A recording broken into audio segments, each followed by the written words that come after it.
तर कसं काय मंडळी, आय होप सो की सर्व ठीक असाल. मी खूप दिवसापासून ब्लॉग अपलोड नाही केला आहे कारण थोडं इश्यू चालू होतं म्हणून.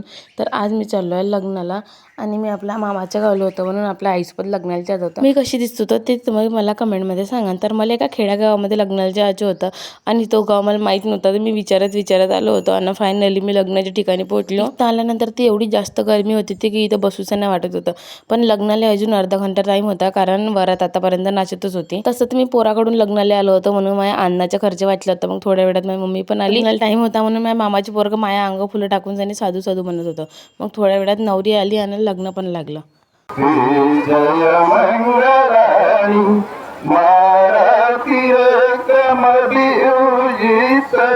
तर आजसाठी एवढंच, कारण याच्या नंतरचे मी काही शूट करू शकलो नाही कारण माझा मोबाईल माझ्या मामीकडे होता आणि माझ्या मामी माहीत नाही कुठं गेला होता. तर पूर्ण लग्न होतपर्यंत मी त्यांना पाहत होतो पण त्या मला काही दिसलं नाही. नेक्स्ट व्हिडिओसाठी सबस्क्राईब करा. बाय.